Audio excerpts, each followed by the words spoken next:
সেহরিতে সুলভ খাবারের দোকানেও নানা আয়োজন। প্রথম রমজানে ক্রেতা ভোক্তার ভিড় কিছুটা কম হলেও ধীরে ধীরে জমে ওঠার আশা। রমজান কিনে আমাদের পূর্ববস্তি এবং চেহারি এবং ইফতারের ব্যবস্থা রয়েছে। চেহারিতে আমরা বিশেষ আইটেম প্রস্তুত হবে। নির্বাচন ঘিরে জমে উঠতে পারে ইফতার কেন্দ্রিক রাজনীতি।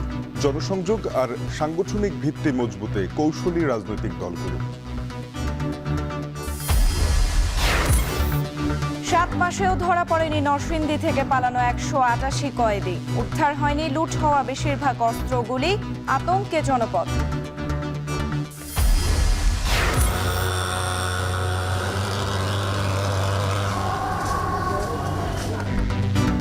ব্যয়বাড়ি ও মশার উপদ্রব কমাতে ব্যর্থ বরিশাল সিটি কর্পোরেশন। ডেঙ্গু আক্রান্তের সংখ্যা বাড়ছে নগরীতে।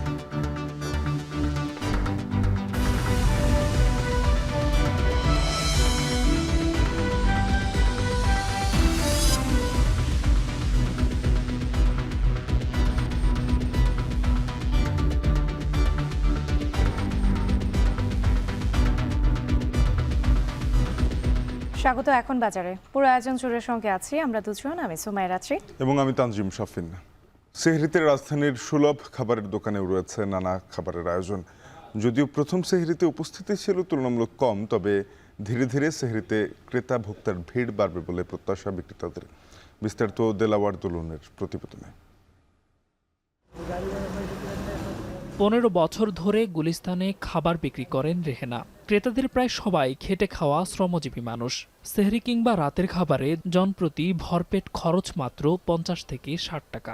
দোকানের সাথে তুলনা দিলে তো লাভ নেই। দোকানে গেলে আপনার দেখা যায় একটা ভালো খাবার গেলে 300-400 টাকা লাগে, আর এখানে এলে আপনার 60 টাকার ভিতরে খাবার ওকে। এখানে 100 টাকার যে খাবারটা হোটেলে গেলে মিনিমাম 350 থেকে 400 টাকা বিল আসবে।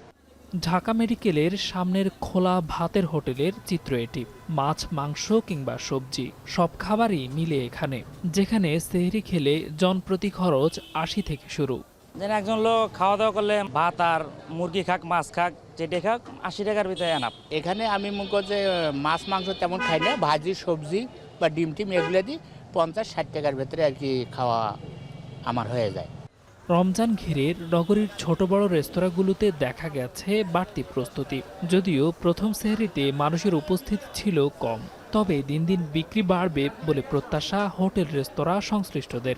আলহামদুলিল্লাহ রমজান কিনে আমাদের পূর্ববস্তি এবং চেহারি এবং ইফতারের ব্যবস্থা রয়েছে। চেহারিতে আমরা বিশেষ আইটেম প্রস্তুত হবে। মাছ, মুরগি, খাসি, গরু, পোলাও, চিকেন খিচুড়ি। রেস্তোরাঁ মালিক ও ক্রেতারা বলছেন, ক্রমাগত পণ্যের দাম বৃদ্ধি চিন্তার কারণ হয়ে দাঁড়িয়েছে সবার। দেলোয়ার দোলন, এখন, ঢাকা। সময়ের সাথে প্রসার ঘটেছে ইফতার কেন্দ্রিক রাজনীতির। রমজান জুড়ে রাজনৈতিক দলগুলো ইফতার আয়োজনের মধ্য দিয়ে সৌহার্দ্য বিনিময়ের পাশাপাশি দলকে সংগঠিত করার কাজ করে থাকেন।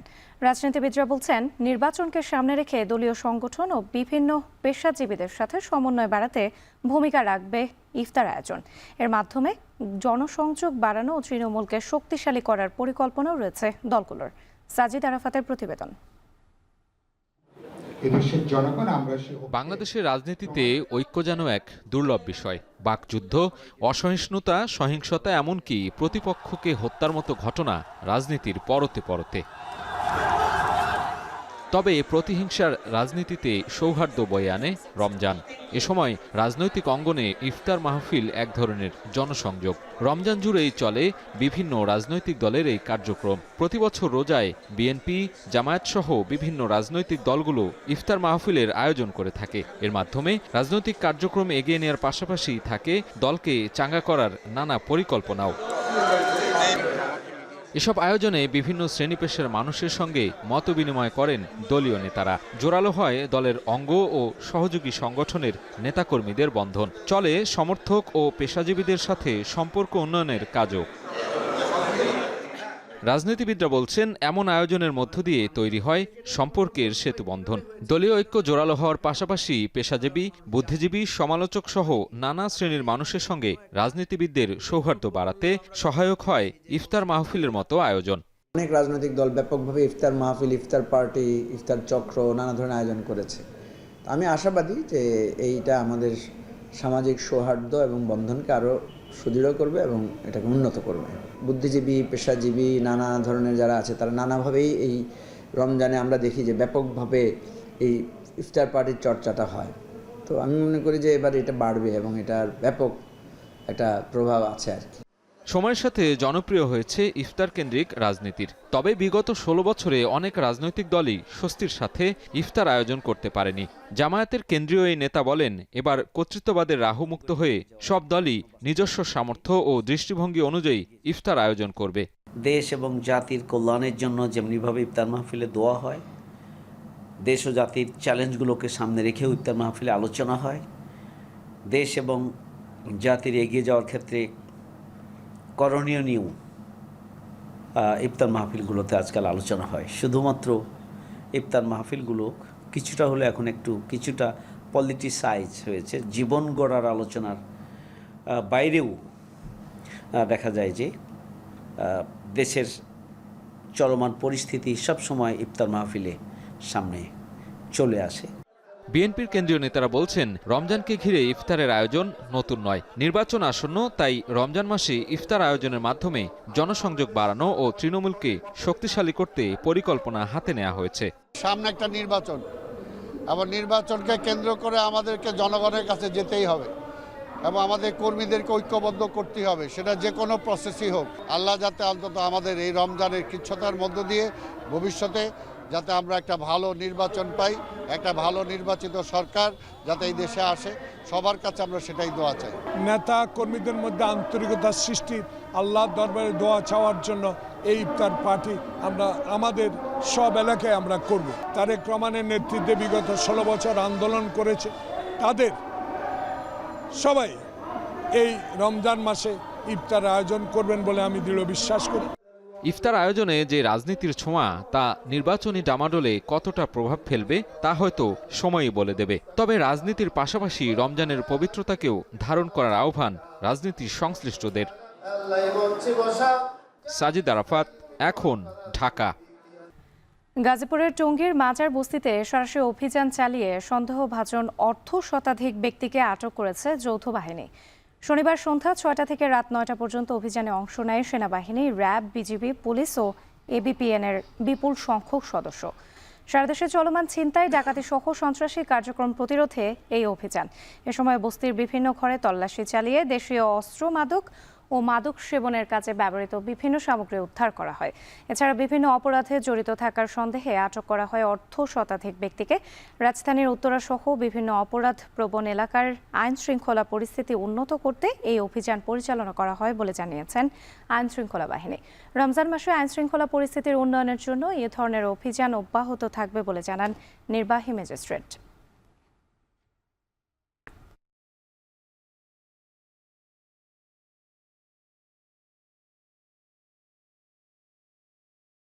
আমরা বেশ কিছু বিভিন্ন ধরনের মাদকদ্রব্য এবং উদ্ধার করেছি এবং সেই সাথে দেশীয় অস্ত্রশস্ত্র যেগুলো সন্ত্রাসী কর্মকাণ্ডের সাথে ব্যবহৃত হয় এবং সংশ্লিষ্ট চিহ্নিত বেশ কিছু সন্ত্রাসী এবং আমাদের মাদকসেবী, মাদক ব্যবসায়ী এই সংশ্লিষ্ট আমরা লোকজনকে আটক করেছি এবং আমাদের বেশ কিছু মাদকদ্রব্য সহ যে দেশীয় অস্ত্রশস্ত্র আমরা আজকে জব্দ করেছি সেগুলোর আমরা আইনগতভাবে নিষ্পত্তি করব। 7 মাস পেরিয়ে গেলেও ধরাছোঁয়ার বাইরে নরসিংদী জেলা কারাগার থেকে পালানো 188 কয়েদি। লুট হওয়া অস্ত্র ও গুলির বেশিরভাগই উদ্ধার হয়নি। আতঙ্কে দিন কাটাচ্ছেন স্থানীয় বাসিন্দারা। এদিকে পালিয়ে থাকা কয়েদিদের দ্রুত গ্রেপ্তারের পাশাপাশি অস্ত্র উদ্ধারে অভিযান চলছে বলে জানাচ্ছে পুলিশ। কাউসার আহমেদের ছবিতে রাকিবুল ইসলামের প্রতিবেদন। আওয়ামী লীগ সরকারের পতনের আগে গত 19 জুলাই নরসিংদী জেলা কারাগারে ঘটে ভয়াবহ হামলা ও লুটপাট। 826 জন কয়েদি পালিয়ে যায়। লুট হয় 85টি অস্ত্র ও 8000 রাউন্ড গুলি। আত্মসমর্পণ ও গ্রেপ্তারের মাধ্যমে ইতিমধ্যে কারাগারে ফেরানো হয়েছে 638 জনকে। উদ্ধার হয়েছে 54টি অস্ত্র ও প্রায় 3000 রাউন্ড গুলি। লুট হওয়া 85টি অস্ত্র এবং 8000 রাউন্ড গুলির মধ্যে এখনও উদ্ধার হয়নি 31টি অস্ত্র এবং 5000-এর বেশি গুলি। এখনও পলাতক রয়েছে 188 কয়েদি। সবকিছু মিলিয়ে প্রশ্ন উঠে পলাতক কয়েদি এবং উদ্ধার না হওয়া অস্ত্র ও গুলি কোথায়। অনুসন্ধানে জানা গেছে ভাড়ায় এসব অস্ত্র হাতবদল হচ্ছে নিয়মিত, ঘটছে নানা অপরাধ, সে সাথে পাল্টেছে অপরাধের ধরন। দেশীয় অস্ত্রের বিপরীতে ব্যবহার হচ্ছে আগ্নেয়াস্ত্র। এতগুলা আগ্নেয়াস্ত্র বাইরে এখনো পর্যন্ত মোটামুটি 5 ভাগের 1 ভাগ অস্ত্র গুলি কিছুই উদ্ধার হয়নি। তো এইগুলা বাইরে থাকা মানে তো জনগণের জন্য একটা বিশাল থ্রেট। আগে কোপাকুপি হইতো, এখন গুলি করে দেয়। মানুষের জানমালের নিরাপত্তা এখন অনেকটাই কম। যেহেতু অস্ত্রগুলো মিসিং হয়েছে, নিশ্চয়ই কারো না কারো হাতে আছে বা কোনো গোষ্ঠীর সংঘবদ্ধ আছে, সেটাকে সে অর্থে এটার কিন্তু একটা চক্র আছে। আর এটার ফলে যেটা হবে যে এর মাধ্যমে কিন্তু সামাজিক যে নৈরাজ্যকর একটা পরিস্থিতি সেটা কিন্তু লঙ্ঘিত হবে, এটা নিঃসন্দেহে বলা যায়। এবং এর ফলে কিন্তু যে কেউ এটার শিকার হতে পারে। এদিকে পুলিশ বলছে কারাগারে আগুনে কাগজপত্র পুড়ে যাওয়ায় পলাতক কয়েদিদের ধরতে বেগ পেতে হচ্ছে। জেলখানা সম্পূর্ণভাবে ভস্মীভূত হয়ে গেল। সেখানকার কম্পিউটার থেকে শুরু করে সমস্ত দলিল দস্তাবেজ, আসামিদের যে সংরক্ষণ রেজিস্ট্রার, সবকিছু পুড়ে একেবারে ছাই হয়ে যায়। যে কারণে আমরা তাৎক্ষণিকভাবে, এমনকি এখন পর্যন্ত আমাদের অনেক বেগ পেতে হচ্ছে যে এই 826 জন আসলে কারা ছিল, তাদের তালিকাগুলো আমরা কোর্টের মাধ্যমে, আমাদের কোর্ট পুলিশের মাধ্যমে এবং জেলখানার সহায়তায়, একই সাথে অ্যাডভোকেট সাহেবদের সহযোগিতায় আমরা আস্তে আস্তে এই তথ্যগুলো কালেকশন করছি এবং পলাতক এখনো যারা আছে তাদের নাম ঠিকানা সংগ্রহ করছি এবং তাদেরকে কীভাবে দ্রুত আইনের কাছে আনাবে সে বিষয়ে আমরা নিয়মিত কাজ করে দিচ্ছি। জেলা জুড়ে গত 6 মাসে বেড়েছে গুলি করে হত্যার ঘটনা। ঝুঁকি এড়াতে দ্রুত পলাতক কয়েদিদের গ্রেপ্তার ও লুট হওয়া অস্ত্র উদ্ধারের দাবি জেলাবাসীর।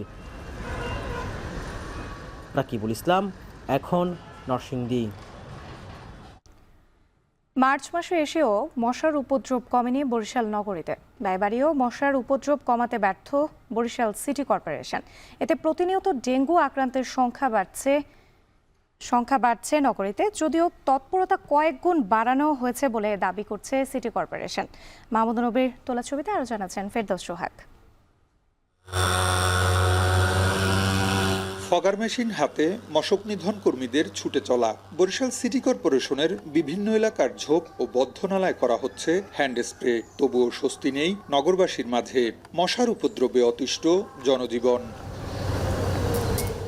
স্থানীয়রা বলছেন, গেল বছর নভেম্বর ডিসেম্বরেও মশার উপদ্রব বেশি ছিল, এবার মার্চেও স্বস্তি নেই। শহরের বিভিন্ন জায়গায় ঝোপঝাড়, জঙ্গল, ড্রেনের বদ্ধ পানিতে জন্ম নিচ্ছে অসংখ্য মশা। সন্ধ্যার পর মশার দাপট বেড়ে যায় কয়েক গুণ। গরমের সময় মশার উপদ্রবটা বেশি থাকতো, শীতের সময় কম থাকতো, কিন্তু এবছর দেখি যে শীতের সময় প্রচুর মশা। মশায় আমরা তো আতঙ্কে আছি, কোন সময় কোন রোগে কোন ঝামেলায় পড়ে যাই বাচ্চাদেরকে নিয়ে। কয়লা জ্বালানো হয়, তারপর ঘরে থাকা যায় না। আমাদের দোতলা বাসা বা তিনতলা যেখানেই থাকুক, প্রচুর পরিমাণে মশা আমরা ফেস করতেছি। সিটি কর্পোরেশন কর্তৃপক্ষ বলছে, মশা নিধনে মাঠ পর্যায়ে কাজ করছে কর্মীরা। আগের চেয়েও সিটি কর্পোরেশন অনেক বেশি তৎপর বলে জানান প্রশাসক। সক্ষমতা আগের চেয়ে 3 গুণ বেড়েছে। কাজে আমরা এখন প্রতি 5 দিনে আইদার ফগিং অর স্প্রেইং করতে পারি এবং আমাদের কেমিক্যালসও এসছে। এই গত সপ্তাহে আমরা কেমিক্যালসও পর্যাপ্ত কিনেছি। বরিশাল সিটি কর্পোরেশনের বাজেটে 22-23 অর্থ বছরে মশক নিধনের জন্য শুধু মশার ওষুধ ক্রয় বাবদ ব্যয় ধরা হয়েছিল 1.5 কোটি টাকা। এর পরবর্তী বছর অর্থাৎ 23-24 অর্থ বছরে এই ব্যয় বেড়ে দাঁড়িয়েছিল 1,80,00,000 টাকা। পরিসংখ্যান বলছে, প্রতি বছর মশক নিধনের জন্য ব্যয় শুধু বেড়েছে, নিধন হয়নি মশা, বরঞ্চ বেড়েছে এর উপদ্রব। নগরবাসী এর সমাধান চান। চিকিৎসা সংশ্লিষ্টরা বলছেন, মশার উপদ্রবের কারণে প্রতিনিয়ত বাড়ছে ডেঙ্গুতে আক্রান্তের সংখ্যা। জেনেটিক্যাল পরিবর্তনের কারণে পরিবর্তন আসছে ডেঙ্গুর মতো ভয়াবহ রোগের ধরনেও। আর মশা দমনে গবেষণার প্রয়োজন বলছে স্বাস্থ্য বিভাগ। মশার যে জিন, অনেকগুলো জিন, 22-23টা জিন থাকে এবং এরা খুব র্যাপিডলি চেঞ্জ করে, ঘন ঘন চেঞ্জ হয়। তো একটা হতে পারে যে ডেঙ্গির যে ভাইরাসের জেনেটিক চেঞ্জ হচ্ছে। আমাদের প্রাণীতত্ত্ববিদ, কীটতত্ত্ববিদ এই মশাকে কিভাবে প্রভাব থেকে আমরা রেহাই পেতে চাই, আমার মনে হয় কিছু টেকনোলজি ওনারা যদি আমাদেরকে দিতেন, সেই টেকনোলজিতে কিন্তু অনুসরণ করে আপনারা, আমরা এবং আমাদের আপামর জনসাধারণ সবাই মিলে যদি কাজ করতাম, আমরা মনে হয় এর থেকে পরিত্রাণ পেতাম। 2024 সালে বরিশাল বিভাগের বিভিন্ন হাসপাতালে ভর্তি হওয়া ডেঙ্গুতে আক্রান্ত রোগীর সংখ্যা 8,773 জন, আর এই সময় মারা গেছেন 64 জন। আর চলতি বছরের প্রথম 2 মাসে ভর্তি হন 285 জন, ছাড়পত্র পেয়ে ফিরেছেন 269 জন। ফিরদাউস সোহাগ, এখন বরিশাল। 16 বছর ধরে বন্ধ বগুড়ার সরকারি আজিজুল হক কলেজের ছাত্রদের 3টি আবাসিক হল। পরিত্যক্ত আবাসিক হল হয়ে উঠছে মাদকাসক্তদের আখড়া। ছাত্রীদের জন্য একটি হলের নির্মাণ কাজ শেষ হয়েছে 6 বছর আগে, অথচ এখনো শুরু হয়নি আবাসনের কাজ। রাজীব সেলিমের প্রতিবেদন, ছবি তুলেছেন সাইফুল সাগর। বগুড়ার সরকারি আজিজুল হক কলেজে 5টি আবাসিক হলের মধ্যে বন্ধ আছে 4টি হল। তার মধ্যে শেরি বাংলা ফজলুল হক হলটি পরিত্যক্ত। এখন এই ভবন পরিণত হয়েছে মাদকসেবীদের নিরাপদ আশ্রয় কেন্দ্রে। প্রায় 6 বছর আগে ছাত্রীদের জন্য নির্মাণ সম্পন্ন হলেও এখনো শুরু হয়নি আবাসনের কাজ। ফলে বেগম রোকেয়া হলে 250 আসনে থাকতে হচ্ছে 400-র বেশি ছাত্রীর। এদিকে ছাত্রদের আবাসিক হলগুলো 2009 সালের রাজনৈতিক সংঘর্ষের জেরে একযোগে বন্ধ করে দেয়া হয়। এরপর প্রায় 16 বছর কেটে গেলেও বন্ধ হল খোলার জন্য এখনো কোনো ঘোষণা আসেনি। কলেজের আশেপাশে আমরা দেখতে পাই ছিনতাইকারী, তারপরে আমরা দেখতে পাচ্ছি হচ্ছে মাদকের একটা আখড়া আছে। কলেজ প্রশাসনের একটা ব্যর্থতা, তারা ক্যাম্পাসে শিক্ষার্থীদের একটা সুষ্ঠু নিরাপত্তা দিতে পারে না, এটি খুবই দুঃখজনক। শিক্ষার্থীদের আবাসন সংকটের পাশাপাশি ক্যাম্পাসে সন্ধ্যা পেরোতেই থাকতে হয় আতঙ্কে। কলেজ চত্বর ও এর আশপাশের সড়কে খুন, ছিনতাই সহ ঘটেছে পুলিশ কর্মকর্তাকে ছুরিকাঘাতের ঘটনাও। তাই নিরাপত্তা নিশ্চিতে কলেজ প্রশাসনের অধীনে কলেজের হল চালুর পাশাপাশি আইন শৃঙ্খলা পরিস্থিতির দিকে নজর দেওয়ার দাবি শিক্ষার্থীদের।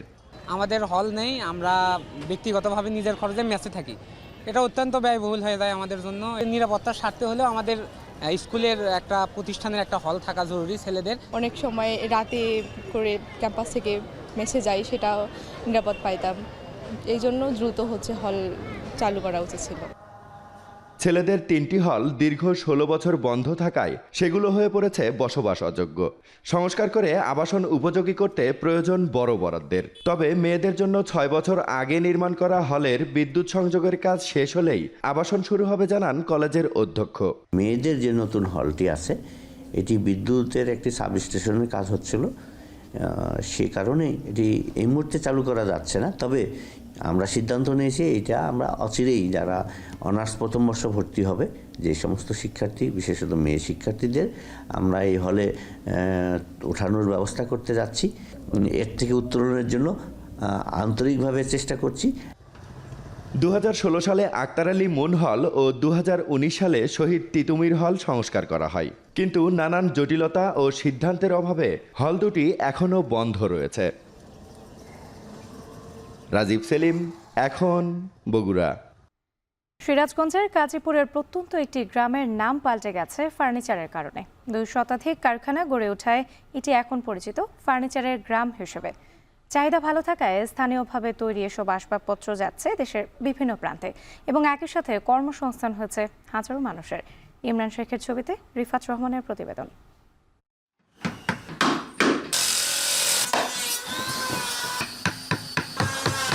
হাতের ছোঁয়ায় কাঠের উপর ফুটে উঠছে শৈল্পিক কারুকাজ। তৈরি হচ্ছে খাট, আলমারি, ড্রেসিং টেবিল, সোফা সহ নানা ধরনের আসবাবপত্র। সিরাজগঞ্জের যমুনা নদীর তীরবর্তী কাজীপুর উপজেলার প্রত্যন্ত গ্রাম ছালাভরা কুনকুনিয়া 2 শতাধিক কারখানা গড়ে ওঠায় এটি এখন ফার্নিচারের গ্রাম নামে পরিচিত। গত কয়েক বছরে স্থানীয়রা নিজ উদ্যোগে গড়ে তুলেছেন এসব কারখানা। কম খরচে উন্নত মানের ফার্নিচার তৈরি হওয়ায় দেশের প্রায় 15টি জেলায় সরবরাহ হচ্ছে এখানকার পণ্য। মাসে কেনাবেচা হচ্ছে কোটি টাকার ফার্নিচার। বাংলাদেশের পূর্ব প্রান্তে যেমন নেত্রকোনা, কিশোরগঞ্জ, জামালপুর, শেরপুর, টাঙ্গাইল, জামালপুর, মাদারগঞ্জ, ব্রাহ্মণবাড়িয়া, নরসিংদী এখানে আমরা রপ্তানি করে থাকি। আমার এলাকার লোকজন যারা বাইরে কাজ করছে তারা এখন সবাই দেশে এসে কাজকাম করতেছে, সবাই ইনশাল্লাহ ভালোভাবে চলাফেরা করতেছে। এগুলো সীমিত দামে আমরা মাল বেচে অল্প লাভে মানে ভালো জিনিস দিই। একটা ড্রেসিং আপনার মনে করেন যে সর্বনিম্ন 5,000, 12,000, 10,000, 8,000 এরকম দামে ওদের ড্রেসিং মানে বিক্রি করা হয়। স্থানীয় কারিগরদের দক্ষ হাতে তৈরি হচ্ছে এসব ফার্নিচার। প্রতিদিন অন্তত 7,000 শ্রমিক কাজ করছেন এখানে। তাদের দৈনিক আয় 1,500 থেকে 2,000 টাকা। এলাকায় অনেক লোক কাজ করে, এদিক দিয়ে প্রায় আনাচে কানাচে প্রায় 2-4 বাড়ি পরপরই ফার্নিচার, 1-2 বাড়ি পরপরই ফার্নিচার, অনেক ফার্নিচার এখান থেকে অনেক লোকজন কাজ করে। দেশে এসে 1200, 1300, 1400 মানে একটু সন্ধ্যের পরে কাজ করলে মনে হয় 1400-1500 থাকে আর কি। এই কাজ করে আমার জীবনে আমি খুব উন্নতি করছি। অনেক ফার্নিচার আছে, তার ভিতরে ক্যাবিনেট আছে, ওয়াল শোকেস আছে, সোফা সেট আছে, এগুলো বিভিন্ন দামের আছে। ওই দাম কম, জিনিস ভালো। প্রতিদিন না হলেও আপনার মিনিমাম 20 থেকে 25 গাড়ি মাল লোড হয়। প্রত্যন্ত এলাকায় গড়ে ওঠা এই শিল্পের প্রসারে সহযোগিতার আশ্বাস দিয়েছে স্থানীয় প্রশাসন। তাদেরকে উদ্বুদ্ধ করার জন্য আমাদের পল্লী সঞ্চয় ব্যাংক, আমাদের যুব উন্নয়ন অধিদপ্তর থেকে যে ক্ষুদ্র ঋণের ব্যবস্থা আছে সেজন্য তাদের ওখানে প্রচার করছি। তাদেরকে আরও ভালো কোয়ালিটির কাঠ দিয়ে ফার্নিচার বানিয়ে বড় বড় যে কোম্পানিগুলো আছে তাদের কাছে বিক্রি করারও আমরা বিভিন্ন ধরনের উদ্বুদ্ধ করে যাচ্ছি। গাজীপুরের এসব কারখানায় মিলবে 5,000 থেকে 1.5 লাখ টাকা মূল্যের ফার্নিচার। রিফাত রহমান, এখন সিরাজগঞ্জ। নির্মাণের 4 বছরেও চালু হয়নি বান্দরবানের জয়িতা বিপণী কেন্দ্র। পাহাড়ের নারী উদ্যোক্তাদের উৎপাদিত পণ্য বিক্রির সুবিধার্থে কয়েক কোটি টাকা ব্যয়ে নির্মিত এই 4 তলা ভবনটি রক্ষণাবেক্ষণের অভাবে এখন প্রায় পরিত্যক্ত। ইতিমধ্যে অনেক নারী উদ্যোক্তা ও সংগঠন দোকান বরাদ্দ পেলেও দীর্ঘদিনেও তা চালু না হওয়ায় তাদের লোকসান গুনতে হচ্ছে। বান্দরবান থেকে রিজভি রাহাতের তথ্য ছবিতে প্রতিবেদন। দূর থেকে দেখলে মনে হয় পাহাড়ের উপর এক পরিত্যক্ত বাংলো বাড়ি, কিন্তু আদতে এটি মহিলা বিষয়ক অধিদপ্তরের জয়িতা বিপণী কেন্দ্র। পার্বত্য জেলা বান্দরবানের নারী উদ্যোক্তাদের তৈরি পণ্য সহজে বিক্রি ও প্রদর্শনীর সুবিধার্থে 2020 সালে বান্দরবান শহরের মেঘনা এলাকায় 4 তলা ভবনটি নির্মাণ করা হয়। এতে খরচ হয় 5 কোটি টাকার বেশি। ভবনটিতে রয়েছে 45টি দোকান। এর মধ্যে কিছু দোকান বিভিন্ন উদ্যোক্তা সংগঠনকে বরাদ্দও দেয়া হয়েছে। তবে দীর্ঘদিন পার হলেও এখনও উদ্বোধন হয়নি বিপণী কেন্দ্রটি। নিজেদের তৈরি পণ্য বিক্রি করতে মহিলা বিষয়ক অধিদপ্তর থেকে দোকান বরাদ্দ পেলেও ভবনটি চালু না হওয়ায় হতাশ জেলার নারী উদ্যোক্তারা। 2 বছরের বন্ধ থাকা মানে হচ্ছে 2 বছর পিছিয়ে থাকা, 2 বছর লসে থাকা। খুব দ্রুত যেন চালু করা হয়, এতে করে এলাকার যে পণ্য বা যারা মহিলারা জড়িত আছে তারা কাজটা ভালোভাবে করতে পারবে। বিল্ডিংটা তৈরি হয়েছে যে অনেক দেরি হয়ে গেছে, আবর্তন হয়ে গেছে, এটা যদি চালু হয় অনেক ভালো হয় আর কি। এদিকে রক্ষণাবেক্ষণের অভাবে পরিত্যক্ত হয়ে পড়েছে ভবনটি, পরিণত হয়েছে মাদক সেবীদের আখড়ায়। চুরি হচ্ছে ভবনের মূল্যবান আসবাব ও যন্ত্রাংশ। কোটি কোটি টাকা কষ্ট করতে পারে, একটা নাইট গার্ড সিকিউরিটি দিয়ে কয় টাকা বেতন দিব, ওটা থাকলে তো এটা জিনিসটা নিরাপদ থাকতো। মানুষ বিভিন্ন ধরনের খোলামেলা খায়, কারেন্টের ব্যাগ খুলি মুড়ি সব পানির ট্যাপ টুল সবগুলি নিয়ে গেছে। তবে সংশ্লিষ্ট কর্মকর্তার দাবি বিপণী কেন্দ্রটি দ্রুত চালুর চেষ্টা চলছে। এরই মধ্যে পাঠানো হয়েছে চাহিদাপত্র। বিপণী বিতানটি চালু করার জন্য বিভিন্ন ভাবে চেষ্টা করা হয় এবং এই বিপণী বিতানটি চালু করার জন্য ইতিমধ্যে 8 জনের চাহিদা সম্বলিত 20,000 টাকা করে ব্যাংকে টাকা জমা করেছে। বিপণী কেন্দ্রটি চালু হলে পাহাড়ের নারীরা নিজেদের তৈরি বিভিন্ন হস্তশিল্পের ন্যায্য দাম পাবেন, সাথে স্থানীয় অর্থনীতি সমৃদ্ধির মাধ্যমে অবদান রাখবে জীবনমানের উন্নয়নে। এখন বান্দরবান। প্রথম রোজার দিনে ইফতার সামগ্রী কেনার ধুম পড়েছে ইতালিতে। রাজধানীর রোমে রেস্তোরাঁগুলোতে ইফতারি কিনতে ভিড় করছেন প্রবাসীরা। আবার অনেকেই প্রথম রোজায় ইফতার সেরে নিয়েছেন স্থানীয় মসজিদে। ইতালি থেকে মনিরুজ্জামান মনিরের প্রতিবেদন। শুরু হলো সিয়াম সাধনার মাস। সৌদি আরবের সাথে মিল রেখে শনিবার প্রথম রোজা রেখেছেন ইতালি সহ ইউরোপের নানা দেশে বসবাসরত প্রবাসী বাংলাদেশিরা। এদিন ইফতারি কিনতে রোমের রেস্তোরাঁগুলোতে ভিড় করেছেন ইটালি প্রবাসী বাংলাদেশিরা। রমজান উপলক্ষে মেনুতে যোগ হয়েছে পেঁয়াজু, জিলাপি ও বেগুনি ছাড়াও পুরান ঢাকার ঐতিহ্যবাহী ইফতার। তো আমরা এখন বড় বাপের ছোট বাপের সব মিলে আমরা এখানে খাই। তো রোমে আসলে মনে হয় না যে আমি চকের বাইরে আছি, মনে হয় আমি চকের বাজারেই আছি। আমরা এখানে এসেছি হালকা ইফতারি নেওয়ার জন্য। এখানে আমরা বিদেশের মাটি তো বাংলাদেশি যে ঘরোয়া যেই স্বাদ যেই খাওয়ার সেটা ছোঁয়া পাচ্ছি। ব্যবসায় লাভের পাশাপাশি স্বাস্থ্যকর ও গুণগত মানের ইফতার সরবরাহের চেষ্টা অব্যাহত রাখবেন বলে জানাচ্ছেন ব্যবসায়ীরা। রমজান মোবারক, আমাদের ইফতারিতে আজকে প্রচুর লোক হচ্ছে এবং প্রচুর ব্যবসা হচ্ছে এবং প্রচুর আয়োজন করা হয়েছে। আমাদের এমন কোনো আয়োজন নাই যে আমাদের এখানে নাই। ঢাকা শহরের সবকিছু ইফতারি পাবেন আপনারা এখানে। এদিন মসজিদে ইফতার করেছেন এমন প্রবাসী বাংলাদেশির সংখ্যাও কম নয়। প্রথম রোজা রাখতে পেরে আল্লাহর দরবারে শুকরিয়া জানিয়েছেন তারা। প্রতিদিন আমাদের এই মসজিদে প্রায় 500-র অধিক মুসল্লিরা ইফতার করেন এবং সবাই ইফতার করতে পেরে একসাথে অনেকগুলো লোক ইফতার করতে পেরে একটা সৌহার্দ্যপূর্ণ পরিবেশ আছে। আর আমরা এখানে অনেকের সাথে ইফতার করতে পারতাছি মসজিদে, এতে আমরা খুব আনন্দিত। প্রবাসের মাটিতে সবাই একসাথে ইফতার করতে পেরে। 16 লাখের বেশি মুসলমান বাস করেন এই ইতালিতে। পাপ মুক্তি ও পুণ্যের আশায় পুরো রমজান মাস জুড়ে আল্লাহর ইবাদত করবেন তারা। এখন ইতালি। কাতারে শনিবার প্রথম রোজা পালন করলেন প্রবাসী বাংলাদেশিরা। শুরুর দিনে ইফতার সামগ্রী কেনার জন্য বাংলাদেশের রেস্তোরাঁয় ভিড় জমিয়েছেন প্রবাসীরা। রমজান মাস জুড়ে ভালো বিক্রির আশা করছেন বাংলাদেশের রেস্তোরাঁ ব্যবসায়ীরা।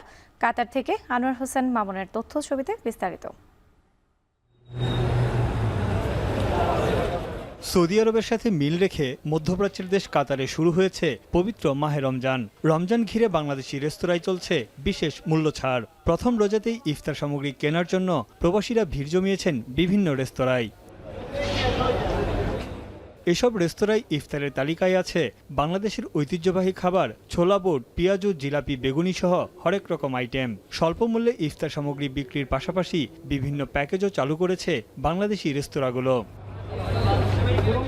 প্রবাসে বসে মুখরোচক দেশীয় ইফতারের স্বাদ নিতে পেরে খুশি প্রবাসী বাংলাদেশিরা। এদিকে রেস্তোরাঁ ব্যবসায়ীদের আশা রমজান মাস জুড়ে ভালো বিক্রি হবে তাদের।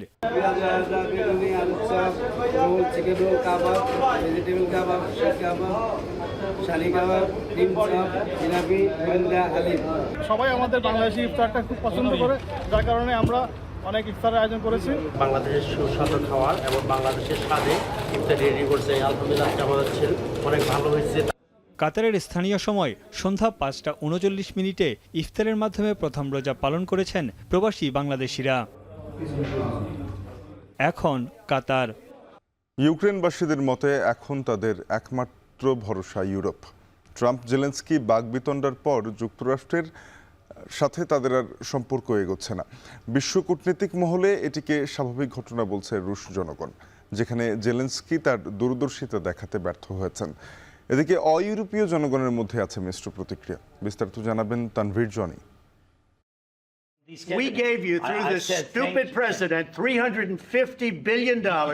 We gave you military equipment, and you men are brave, but they had to use our military. 10 মিনিটের উত্তপ্ত বাকবিতণ্ডায় ভেস্তে গেল ট্রাম্প জেলেনস্কির আলোচনা। ওভাল অফিসে আন্তরিকভাবেই শুরু হয়েছিল বৈঠকটি। আধা ঘন্টা পরেই পাল্টে যায় দৃশ্যপট। ট্রাম্পের কূটনীতি নিয়ে প্রশ্ন তোলেন জেলেনস্কি, যা শুনে ক্ষেপে যান ট্রাম্প। এক পর্যায়ে ট্রাম্প অনেকটা উচ্চস্বরে জেলেনস্কিকে অকৃতজ্ঞ বলে লাখ লাখ মানুষের জীবন নিয়ে জুয়া খেলছেন বলে অভিযোগ করেন। ট্রাম্প জেলেনস্কির উত্তপ্ত বাক্য বিনিময়ের পর ইউক্রেনীয়রা নতুন এক বাস্তবতার মুখে পড়তে যাচ্ছে। শীর্ষ সামরিক সহায়তাকারী যুক্তরাষ্ট্রের সঙ্গে ইউক্রেনের সম্পর্ক তলানিতে ঠেকেছে তা অনুমেয়। এই অবস্থায় ইউক্রেনবাসীদের একমাত্র আশার আলো ইউরোপ। Шансів і весь світ був проти нас. Ми якось самі вистояли, самі справилися. Тут справа в тому, що в нас дійсно не вистачає ресурсів. Як мінімум на кордони 22-го року хоча б. А так все буде ок. Європа включиться і... Страшно подумать, пока честно не хочется ничего плохого думать, но думаю, что все будет хорошо. তবে ইউক্রেন প্রেসিডেন্টের দূরদর্শিতা নিয়ে প্রশ্ন তুলেছেন রাশিয়ার জনগণ। তাদের মতে এই ধরনের কূটনৈতিক আলোচনায় বুদ্ধিমত্তার পরিচয় দিতে হয়। ট্রাম্পের সঙ্গে জেলেনস্কির বৈঠক রাজনৈতিক ও কূটনৈতিকভাবে সম্পূর্ণরূপে ব্যর্থ। У него очень узкий коридор задач, очень узкий, чисто финансовые и даже пока еще не геополитические. Немного переносят сроки урегулирования, но я думаю, что в конечном счете в любом случае соглашение будет достигнуто. Пока не углублялись в эту тему, но тем не менее я считаю, что такие ситуации невозможны, все-таки это конфликт. এদিকে ওভাল অফিসের বৈঠক নিয়ে দক্ষিণ কোরিয়া ও অস্ট্রেলিয়ার বাসিন্দাদের মধ্যে রয়েছে মিশ্র প্রতিক্রিয়া। কেউ বলছেন জেলেনস্কির সঙ্গে বাজে আচরণ করেছেন ট্রাম্প, আবার অনেকে জেলেনস্কিকে 어कृতজ্ঞ বলছেন। 느닷없이 저 젤렌스키하고 인터뷰하는 걸 제가 들었어요. 근데 조금 좀 무례하게 대하더라고요.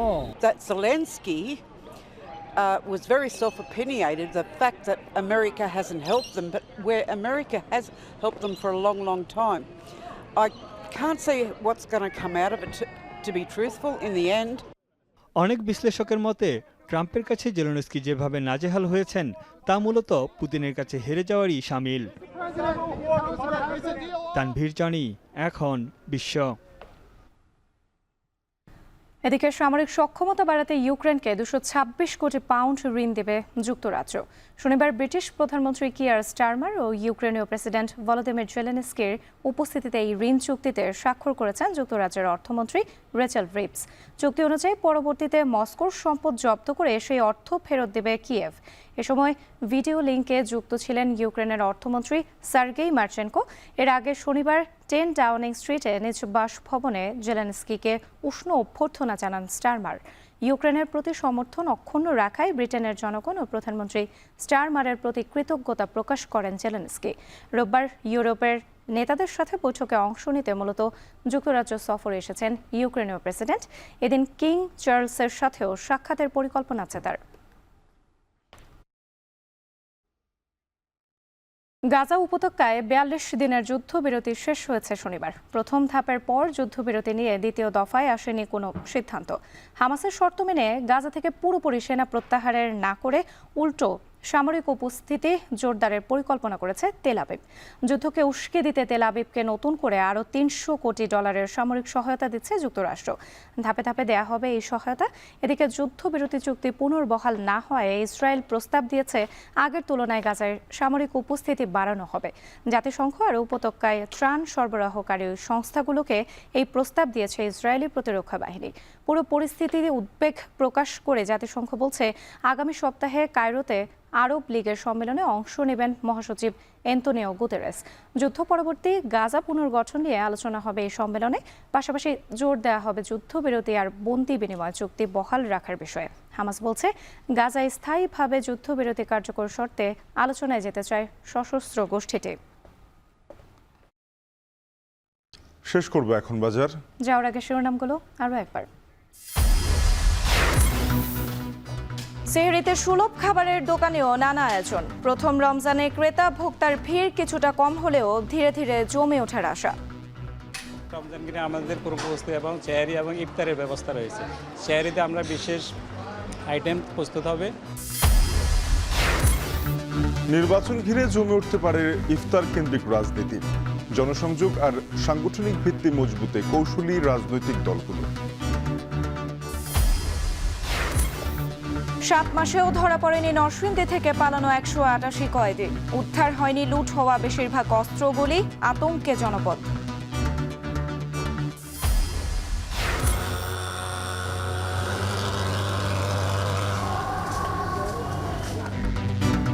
ব্যয় বাড়িয়েও মশার উপদ্রব কমাতে ব্যর্থ বরিশাল সিটি কর্পোরেশন। ডেঙ্গু আক্রান্তের সংখ্যা বাড়ছে নগরীতে।